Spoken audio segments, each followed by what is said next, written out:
Okay, so week 6, theory video,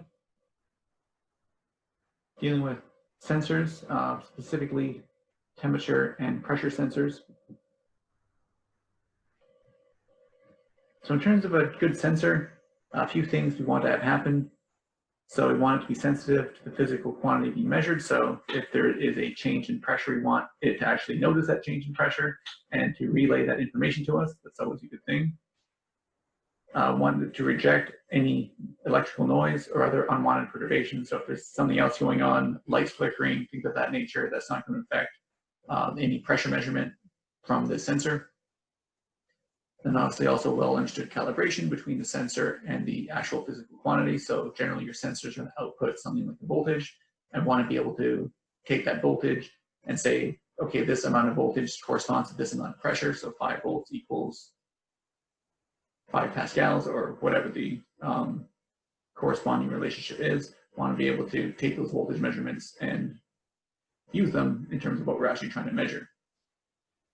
Some other useful things to have is a linear output. So that's good for sensors as well, because that is kind of the easiest relationship to have and makes calibration much easier. So that's always good to have, but not always possible. And then again, the output voltage that we can actually read. So we can actually be able to both read the output voltage as well as the corresponding pressure or temperature, whatever we're measuring, to make sure that things are actually working correctly. So the purpose of sensors is generally because we need to know things. We need to know pressures, we need to know temperatures. Airplanes, spaceships, those things are very good things to know. You don't want to have a really high temperature, so you want to be able to sense that and be able to fix it. So again, the two most important ones, or two of the most important ones in aerospace systems are temperature and pressure. We deal with a lot of fluids, whether they're internal to our systems or whether it be external air. And knowing those temperatures and pressures lets us determine the state of any fluid. And so it'd be good to have a way to measure those two quantities. So that's what we're going to focus on today, is actual sensors that measure temperature and pressure.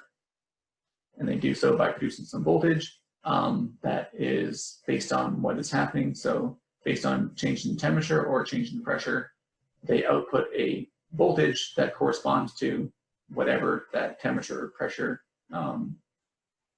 change does to them. And so we can measure that or correlate that voltage into how does that relate to the actual pressure or temperature. And by doing that calibration, we can then use that sensor to measure temperature and pressure. And even though we're specifically talking about temperature and pressure in this video, these same principles apply to any type of sensor for measuring any physical quantity. So first off, we're going to deal with the pressure measurements. So pressure, brief reminder, is a force distributed over an area. So force divided by area gives you pressure, measured in newtons per meter squared, which are also called pascals. Or if you're in the lovely US system, could be in pounds per square inch, PSI, or many other measurements, both used in US and SI systems, like atmospheres. So 1 atmosphere is atmospheric pressure. Millimeters mercury is another common one. Inches of water, you can use that as well. Many other varieties that you may see throughout your career for pressure.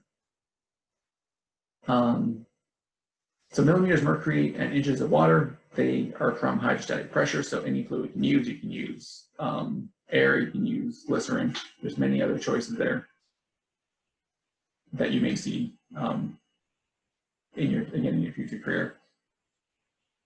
There's one thing to note about pressure is that there's something called gauge pressure, and gauge pressure is kind of like a re-zeroing of your pressure measurement. So if you're thinking about doing some measurements on Earth in lab at sea level pressure is always pretty close to 1 atmosphere. And so it's kind of like the Kelvin and Celsius scale. We don't always work in Kelvin, we like to work in Celsius a lot, so that's kind of re-zeros where the actual zero is. So Kelvin, absolute zero. There are no negative numbers. Celsius, 0, freezing point of water, I can go negative, I can go positive. Same thing happens with gauge pressure. If I reset my 0 to be atmospheric pressure,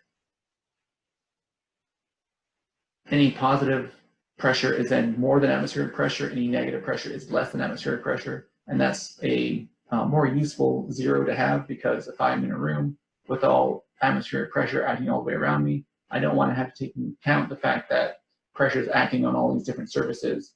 So if I can just get that atmospheric pressure out of there, because it all basically cancels out anyway, that's an easier thing to do. So that's basically what gauge pressure is.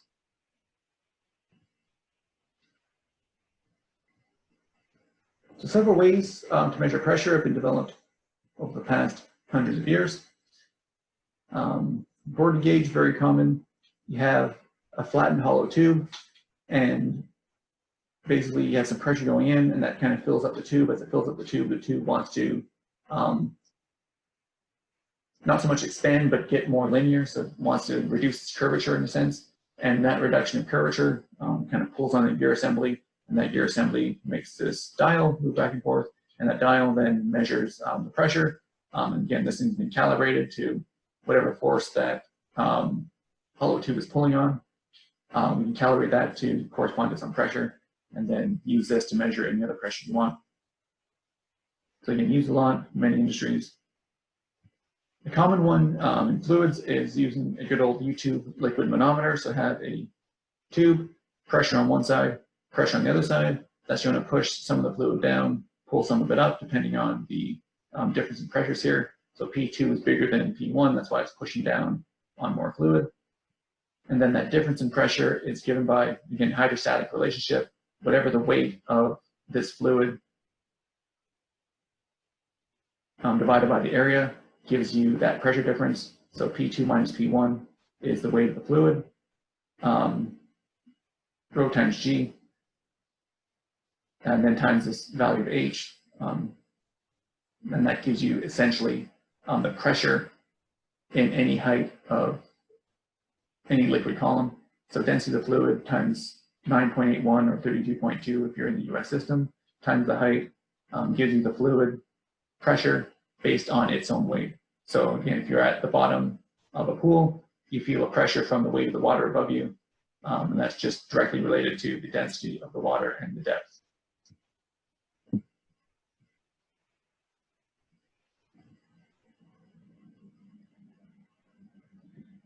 Again, we want to have the output to be a voltage so that we can put it into our electronic systems and read it on a computer, do more things with it, calculations, have the computer do all those. So if we can have the output be a voltage as opposed to the arrow on the dial or the height of the fluid, that's what we're really looking for in terms of our sensors, our electronic sensors. So in terms of pressure, some common electromechanical pressure transducers or pressure sensors are from strain gauges. So generally you have a strain gauge, a bunch of wires kind of snake back and forth. And then as you push on this and pull on this, it kind of changes the resistance, and that acts to change the output voltage. You also have some capacitive sensors that have kind of like a capacitor. So you have think about two parallel plate capacitors. But instead of having fixed parallel plates, one of them is kind of flexible. So it has this diaphragm on it. Put some pressure on that, the diaphragm kind of expands. By expanding, it pushes this plate of the capacitor closer to the other plate. So if I'm expanding my diaphragm, I'm making it go closer to the other plate. If you remember parallel plate capacitors, the capacitance depends on the distance between the plates. And so if you change that distance, you can change the capacitance. Changing the capacitance changes the output voltage, and you can get a measure of the pressure by doing that. So a bit more detail on the strain gauges, because again, they're some of the most popular ones. Have a thin film or metal deposited on insulated substrate in this kind of zigzag back and forth pattern. So insulated backing, so no voltage going to go through there. All my currents are going to go through this thin resistive element, kind of like a wire, but slightly higher resistance. And just like the wire, I can find the resistance by using the resistance equation. Resistivity of the material times the length divided by the area gives me the overall resistance. And so what happens with this is if you pull on it or push on it, you're kind of trying to change the length. So if you think about mechanics materials class, if I pull on something, it's going to kind of expand. Now that expansion is not very big, but as long as I have this thing going back and forth long enough or enough times, if I change this length by only a small amount, I'm changing it lots of times. And so the overall length changes by actually a decent amount. And that gives you a decent change in the resistance. And that decent change in the resistance can then be correlated to a decent change in voltage. And that decent change in voltage calibrated to some pressure or some force that you're pulling.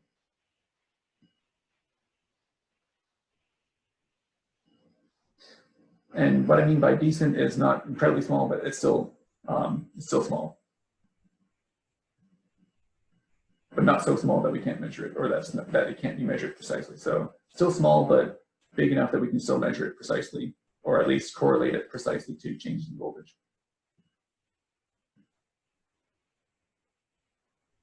And one thing to help us out is Wheatstone bridge. We've already seen those. So this thing can actually measure a very small change in resistance.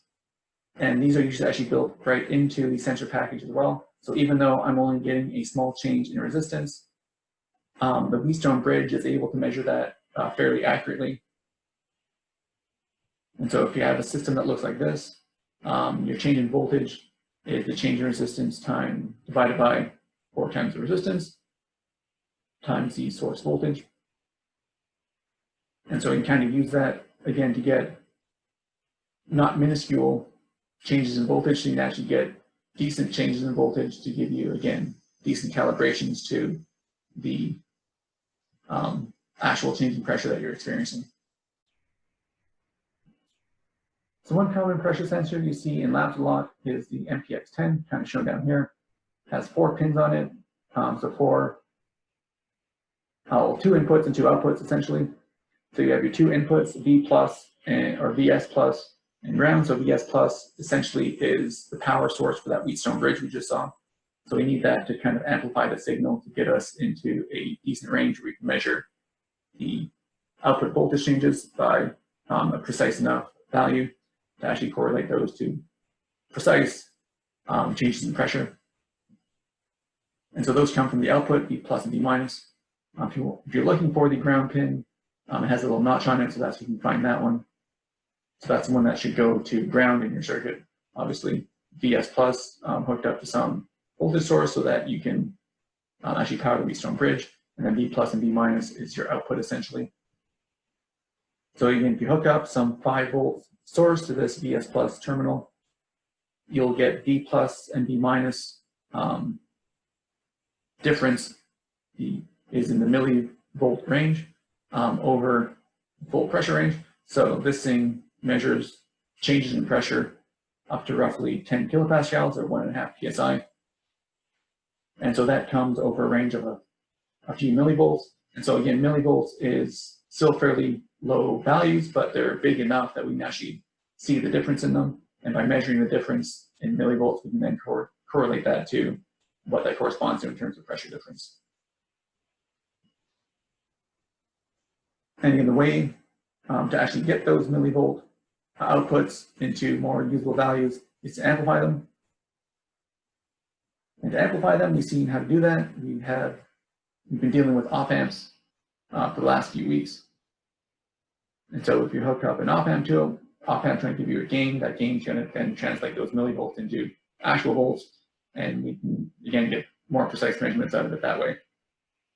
One small problem is we can't just use one op amp because your Wheatstone bridge actually has 2 voltages, V plus and V minus.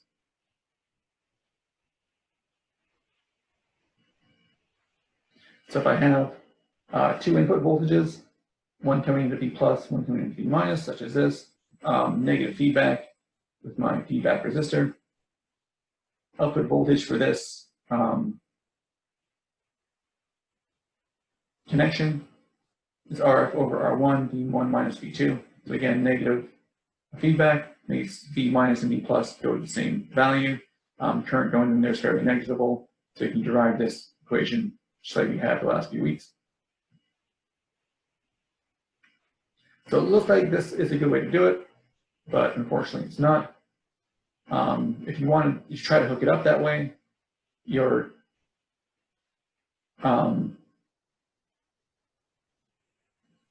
V1 connection will actually load the output of the Wheatstone bridge, and that's something that you should never do.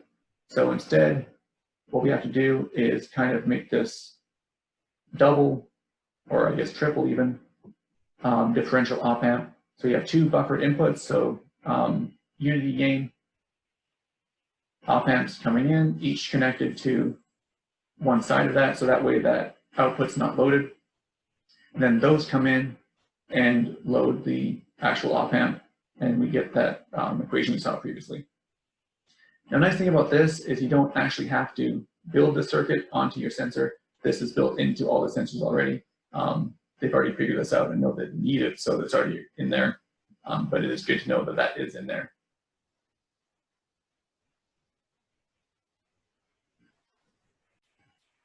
As I said, it usually looks something like this.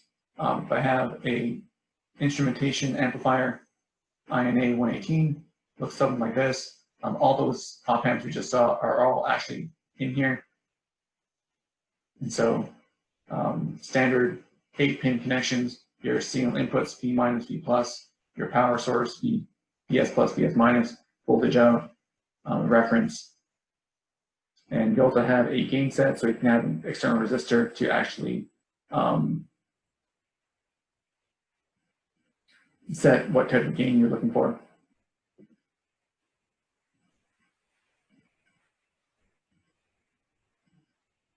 So that is the most commonly used type of pressure sensor, the strain gauge.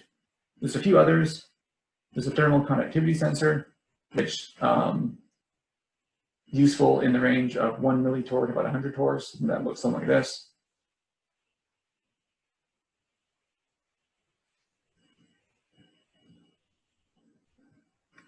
With the Pirani hot wire gauge, which is similar for smaller values of pressure. Capacitance barometers go from 0.1 torr to about 200 atmospheres. And ionization gauges for really small pressures. And there's also piezoelectrics, which have very high dynamic pressures. So there's many different options for many different pressure ranges and applications. So a lot of options there. But again, the most common ones we use are the strain gauges, and those are the ones that are used in lab, or in labs for this course anyway. So you also see on this slide other units of pressure. So torr, 1 torr is essentially 1 millimeter mercury. So again, once we get those voltage signals, we want to be able to convert them into their appropriate pressure measurements. And so for that, we need calibration. So all sensors need to be calibrated. And this is where it being linear helps a lot in the calibration process. If it's not linear, it takes a lot more effort. But either way, we need to determine what physical value any given voltage is actually going to represent, whether that be temperature or pressure. So to calibrate a sensor, you need to have some other external independent way to actually verify what the actual temperature or pressure is for that given voltage. And then at that point, you can just plot the data essentially. So whatever voltage is being output, measure the pressure by some other means to figure out what the real pressure is. And then you can plot them, end up with a nice little curve, draw a curve or best fit line. And by line, I don't necessarily mean straight line, but any sort of curved line, usually of polynomial form, such as given here, so to some order n. And that gives you the function, so you can basically approximate that output by this approximate function. Then any value you want, just plug it in here for voltage, and that will give you your pressure. Or you can create a table. So based on all the measurements, have a bunch of tables with the data pairs, and then any number, if it's in the table, just pull it straight out. If it's between values, you can interpolate. So again, the linear version makes this easier because you only need 2 points. So 2 points perfectly defines any straight line. So as long as you have 2 good calibration points, 2 points of known voltage and pressure, that's all you need to calibrate a linear sensor. That's why those are good. A lot of times you can assume it even goes through 0 volts. That takes away another parameter that needs to be determined. So relationship between pressure and voltage in these pressure sensors is just a linear relationship, directly proportional essentially, where you have some constant K, and the pressure is just that constant times the voltage. And this K you can find basically from the slope of the line. So whatever your calibration point is, pressure there divided by the voltage there gives you the slope of the line. And at that point, whatever voltage you want, just plug in and get the pressure related to that voltage. If your sensor is nonlinear, it's going to take more points essentially, and the more nonlinear your sensor is, the more points you need to get an accurate description of what the output voltage, or how the output voltage relates to pressure.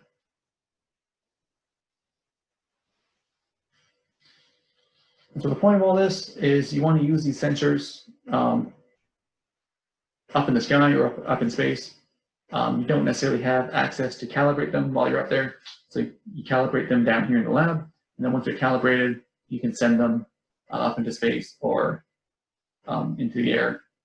And the voltage outputs, the calibration's already been done, so you should be getting accurate measurements out of it. So we've talked about pressure sensors. Now it's time to talk about temperature sensors, so standard thermometers. Those are fairly good. Just use the expansion coefficient of certain liquids and usually dye them so you can see them. So liquids and tubes, mercury, alcohol, whatever, gives you those. You can have bimetallic spring gauges. So old thermostats in houses used to be essentially 2 pieces of metal welded together, 2 different types of metal welded together. Again, based on thermal expansion, metals expand at different rates. So you have kind of a room temperature where they're flat, and then as one expands more than the other, you end up either curving down or curving up, depending on whether that room temperature goes up or down. And that curvature kind of tells you in the thermostat what temperature it is. So that is another very basic mechanical temperature sensor. Another option that was used a while back are gas thermometers, but you don't see those much anymore. And so again, those are the mechanical ones. We don't necessarily want to use those for our circuits because we want something that outputs a voltage. So we want the electronic temperature sensors. And so there's a couple of these that we're going to see. There's thermistors, which are temperature dependent resistors. So as the temperature goes up and down, you have a different resistance out of it. And those are, I think, things that we use in lab. Bad thing about them is that they have a nonlinear output, so be aware of that. Also have some resistance temperature detectors, RTDs. And that's based on the temperature coefficient of resistance of various metals. So so you changes in that to determine some difference in voltage. These do have linear output so that they are useful in that nature. Thermocouples based on the Seebeck effect. And then Zener diodes. So there's very special diodes that can be used in so this is a very specialized case of a Zener diode. Zener diodes are not used just for temperature measurement, but in special cases they can be.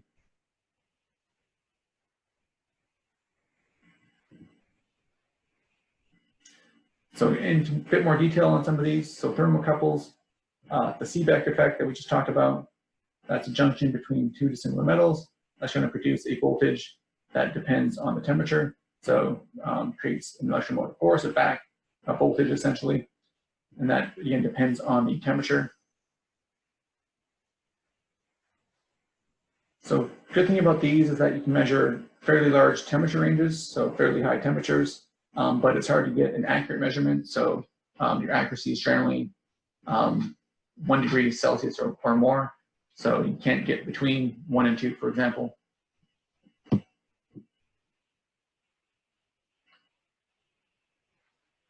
couple types of thermocouples.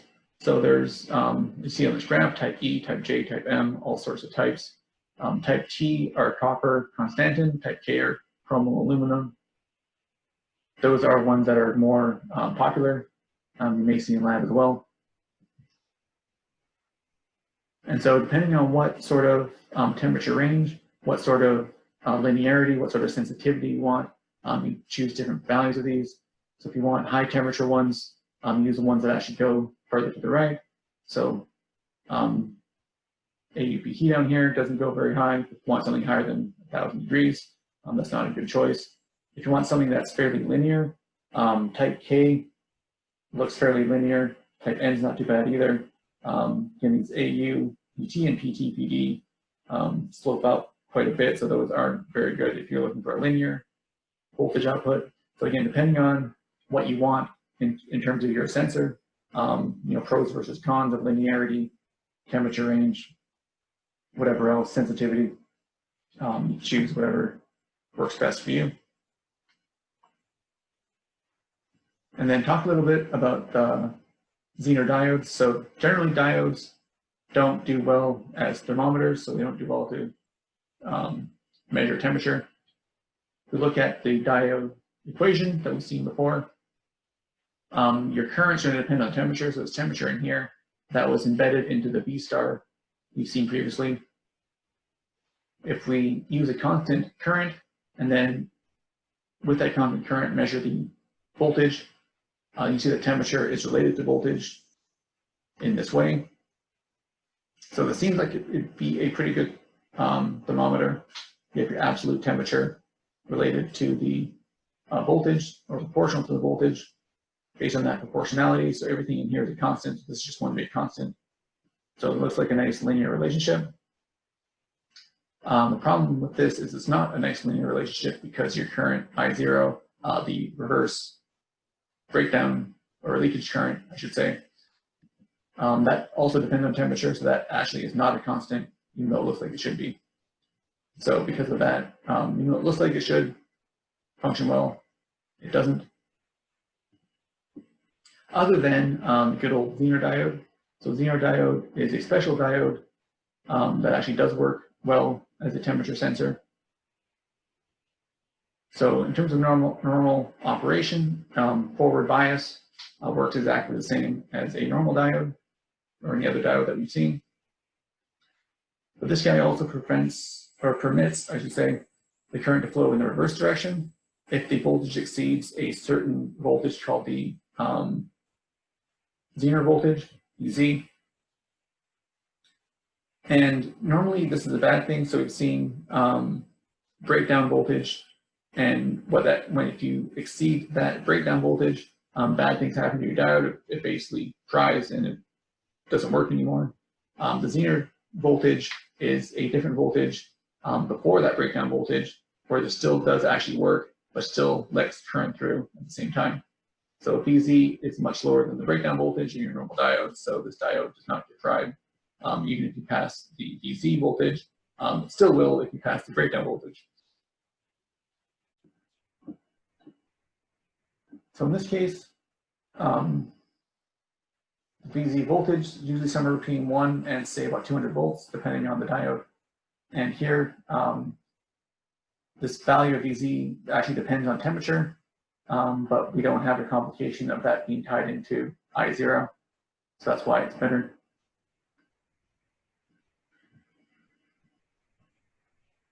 LM34 is essentially a Zener diode that we can use as a temperature sensor. So it has a Zener diode in it, op amps, a few other things. Because it's linear, you only need 2 known values to calibrate it. So we can calibrate it. Easy thing to do is ice water and boiling water. You know, ice water is 0, and boiling water is 100.